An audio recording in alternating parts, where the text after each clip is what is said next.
There is a common tendency to create a schedule for the day, to sit down with a planner, see what the appointments are, schedule some errands in, and often get a little perturbed and upset if things don't work out, dovetail like you wanted them to. That's the reality. But is it? What is this thing that they call reality that is more the basis of life? You know, a lot of spiritual, gurus and, those kind of people. Not to say anything against them, but, they're their own special kind of people, some of them. But anyway, so, yes, it is common to do a schedule like that. And this is actually a process of the intellect, because this is kind of like a stripped-down planning of what the intellect would like to do in a sequential manner. The intellect is a sequential function of the human being. But that's not really the way life is. So during the day, one goes starting out on one's schedule and runs into something unexpected. That's the reality. And one goes ahead and deals with it or not in some way and then carries on. But the reason that one focuses on this unexpected event or events is there's something important about it. The intellect in organizing a schedule for the day is kind of like planning a trip along a freeway. It says, like to get from here to there, milestones along the way, lunch, dinner, bed. But it doesn't work that way. Well, why not? It's important to think about the way life actually works, in a sense that you start off on the freeway and you come all of a sudden to some kind of a roadside distraction. Why is it a distraction? Because your mind recognizes there's something there for it, and you may not understand that right away. Maybe your heart is interested in something there. And this is important to realize that the reason it has caught your attention, just like food, a particular food at a buffet, is because your DNA, your heart, or your mind, your psychology, your emotions, something about your makeup wants something there. This is reality. Your intellect is not a reality. Your intellect desiccates plans for the day, and you try to add water and reconstitute it to make it viable. But your intellect can't plan for contingencies of life the way life actually works. For instance, if you were a fetus, as you were at one time, I hope, you would not develop, your DNA does not develop you sequentially.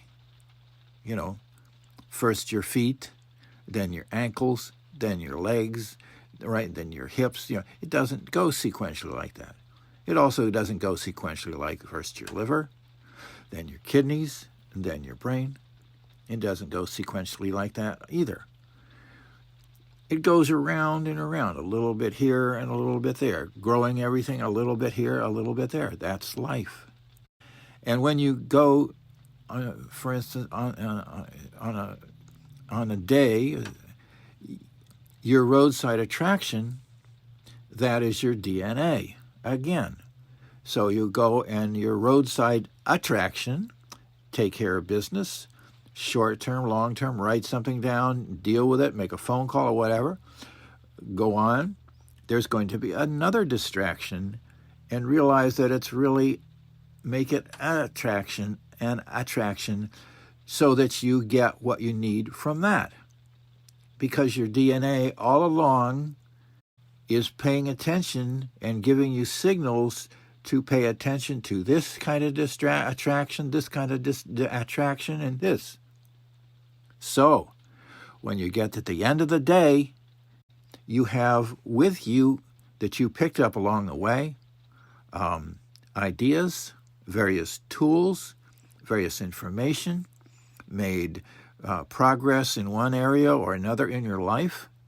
This is reality, and the more you expect this and learn how to deal with it and live this way, that you create a temporary schedule and realize that life is going to be more important in these roadside attractions, that when you get to the end of the day, things you could never have thought about because your DNA has got things, it's orchestrating things in ways that you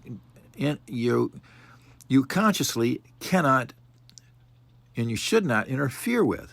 Imagine if you were a fetus and you thought, well, I don't really like the way things are going here. I think I would like a bigger hand right now, to pick my nose or something, right? You can imagine the chaos. Your DNA would be tearing your hair out, trying to get you to develop, according to the way life has it for humans to live, both inside and outside the womb. This is the reality that the spiritual leaders are talking about. It's not some mystical, esoteric kind of thing. You encounter it every day. If you just make it your focus, this is where you're getting the real essence of subsistence in your life. Your intellect is a nice tool for an approximation schedule. It is useful for that. It's also useful for a lot of things like math and physics and all that kind of stuff, right? But in terms of living daily life, and getting food on your table and learning the lessons of life, that comes from distractions or attractions, The only time you get rain in your life is when you have clouds and you get water for your garden. It's just the way it is. You have to realize that misfortune is the rain clouds for your garden. Put out the rain barrel. So if the more you relinquish the intellect to relegate it to its appropriate place and get on board with what your DNA is doing and kind of become one with your DNA, and pay attention to the slighter detail signals that it's giving you, then you can get your DNA what it wants faster, and you'll be more comfortable and all that kind of stuff, and you won't have to go to the Middle East and have a Swami, take your money, and tell you to relax and do whatever the hell you want to do. There's one guy who's doing it. Do what the hell you want to do. He says, we ask him for just do what the hell ever you want to do. He said, well, how about Al Capone? I mean, is he now an enlightened person all of a sudden? Are we going to classify? Really, are we going to classify Hitler? Hitler was doing what he wanted to do, and Wilkes Booth was I don't know, Gandhi was doing what he wanted to do, and where are we going to differentiate things if we just tell people, just do whatever the hell you want to do? Trying to get his accent down. I don't want to say his name, but there's nothing wrong with, mimicking a guy. But really, he sounds real down to earth until he starts saying that kind of stuff when you start thinking about it. But anyway, so this is the reality of the realities, is the way things are. And it's humans, they use their intellect and they get upset when things don't go according to what their intellect does. But their intellect is just, kind of sequential planning and thing. But the reality of life is a little different than that. And, when you focus and plan on exigencies and coming out of roadside attractions and distractions and make that the center of your life, you'll learn and gain a lot more at the end of the day, and you'll have a lot more tools and know-how and everything at the end of the day, because that's the way life provides for us. That's the nature of the buffet. It's not in neat little rectangular containers. The intellect would love it so, but it ain't like that.